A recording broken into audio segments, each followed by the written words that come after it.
Hi, my name's Anna, and this is Anachronously Yours. I suppose I should start off by explaining what anachronous means. Anachronous means something that is out of its own time. So, for instance, if you still use a tape deck to listen to all of your music, that would be anachronous in 2020. Or maybe you're just a hipster. Hard to tell those two apart. But anyway, anachronous for me is something that I've always sort of been. I'm kind of a grandma in a young person's body. I like to crochet and bake and send letters by hand and snail mail. And I think there's a lot to be learned from an old-fashioned way of doing things. So I made this channel to sort of lean into that and explore this idea that maybe there are lessons that we could apply to our modern life that would benefit us from these older methods.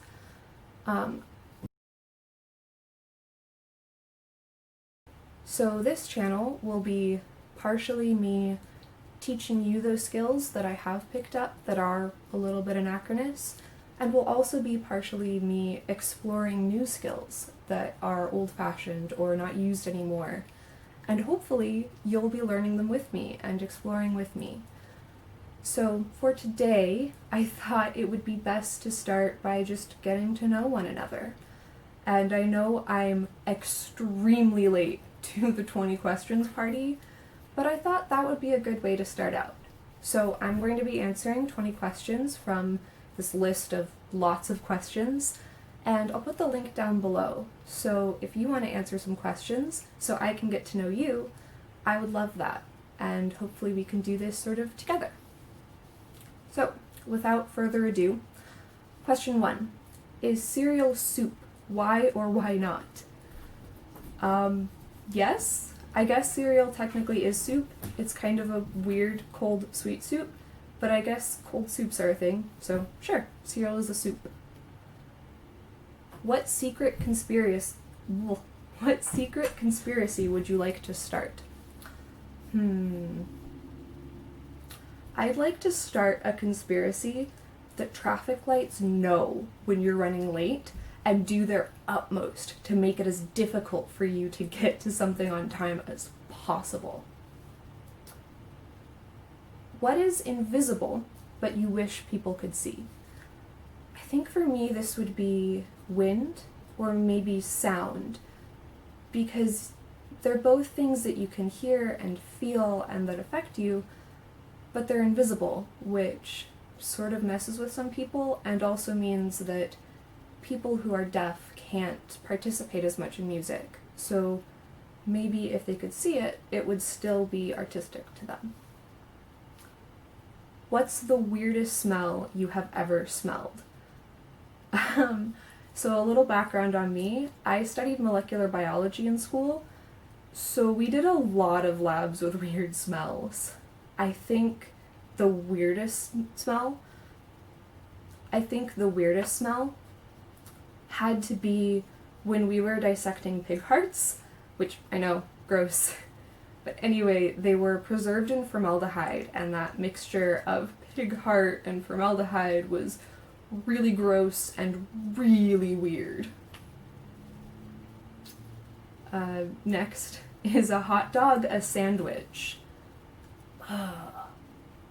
Yes, it is a sandwich. I don't like that it's a sandwich, but I think we have to give this thing that's in 2 pieces of bread with toppings the identity of sandwich.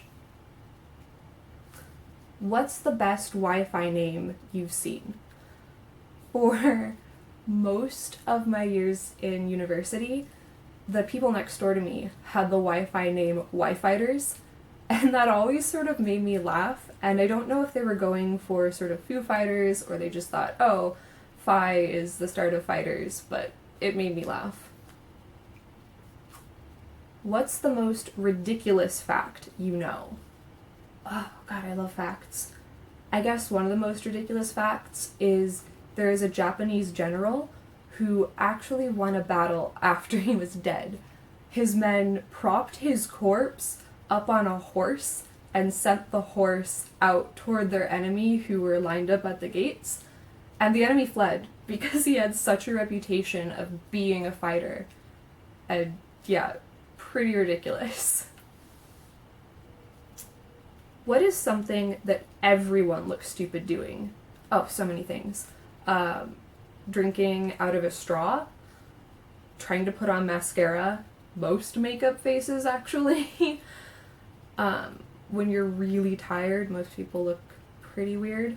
And yeah, I think we all make weird faces in a lot of our day. What is the funniest joke you know by heart? Okay, so this one's gonna be kind of long, and I'm gonna preface it by saying that I am Jewish, and my grandfather was the one who taught me this joke, and every time I've told it since, it's really gone over well, so I hope you like it too. There's this Jewish man, and he has a son, and his son has converted to Christianity, and he's very concerned about this. He says, "Oy vey, my good boy, what did I do wrong? He's converted." "I know, I will talk to the rabbi." So he goes, and he talks to the rabbi, and he says, "Rabbi, my son, he's converted to Christianity, what do I do?"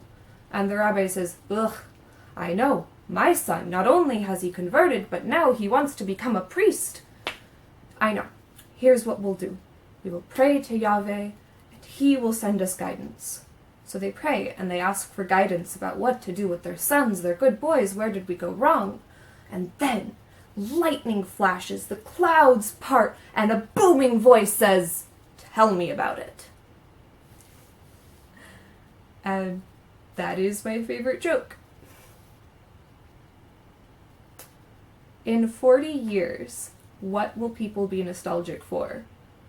Oh, I don't know, TikTok? Maybe if TikTok isn't still a thing? Tell me about TikTok. I know nothing. I just hear it around, so I think that might be something that people will get nostalgic for. How do you feel about putting pineapple on pizza? I hate it. I hate it so much. I am firmly in the no pineapple on pizza camp.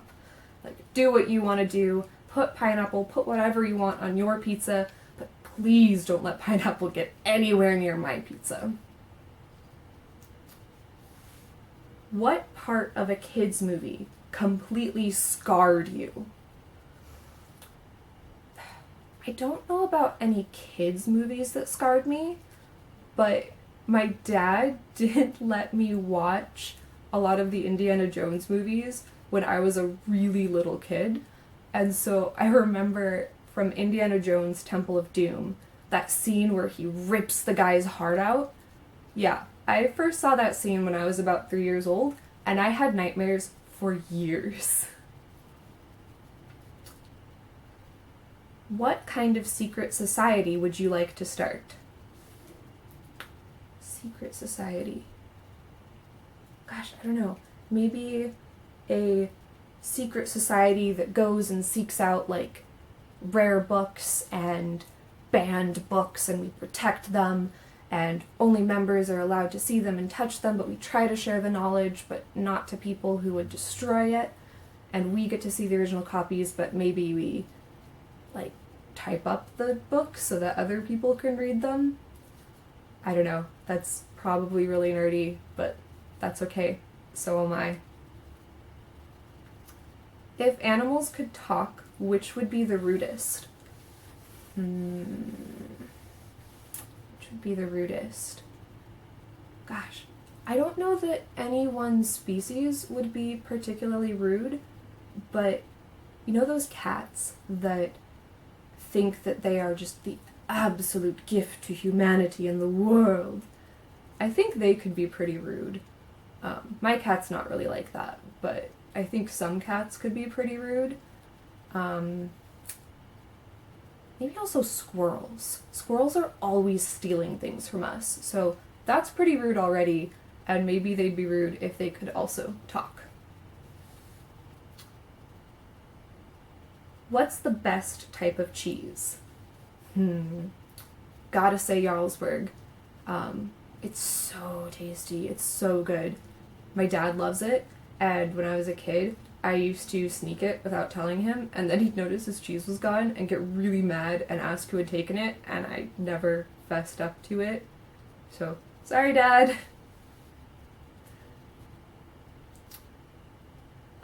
In one sentence, how would you sum up the internet? One of humanity's best inventions that can be used for great good, but is also often used for great bad, I can speak English, that's often used badly. How many chickens would it take to kill an elephant? Chickens can be pretty vicious, but elephants are very big. So I'm gonna say like 100 chickens, but only if they were the particularly mean roosters that love to peck at people's ankles and everyone's flesh and just tear it and be mean. Sorry if that's gross. My gran has chickens and roosters are mean. Roosters can be really mean. What is the most embarrassing thing you have ever worn? Most embarrassing thing I've ever worn. I guess one of the things that I'm a little embarrassed at looking back, and was kind of embarrassed at the time as well, was when I was about 14, I really wanted to be emo, but my mom didn't really want me to dress that way, so she only let me be like kinda half emo, so I ended up with this really weird mix of like some emo fashion, like the bangs and the dark hair and the hoodies, but also some very normal fashion, so I never really got to commit all the way, and that was really weird. And I wore it for years, by the way. It was bad. What's the most imaginative insult you can come up with? Ooh, I've got this one. So this is one that I used when I was a kid, when people would try to pick on me, and it's Xanthic Wyvern. And all it really means is yellow dragon, but if said with enough vitriol, it can really sound insulting. And now, I guess, the last question I'll answer today is, what mythical creature would improve the world most if it existed? I think maybe, like, elves or sprites, but not the Lord of the Rings style, like the helpful elves you hear about in some old fairy tales. Like the ones that are in that fairy tale about the cobbler who can't finish all his shoes, and these elves come in and finish them for him. I think that would improve the world a lot. So, like I said, let me know your answers to these questions or some of the others on this list. I would love to hear from you so I can get to know you better. And leave a comment down below. I'll include the link to these questions, and also in the description box I will leave a link to my blog where I go more in depth about why I'm doing all of this and why I think this is an important thing to pursue. Thanks, and I'll see you next time.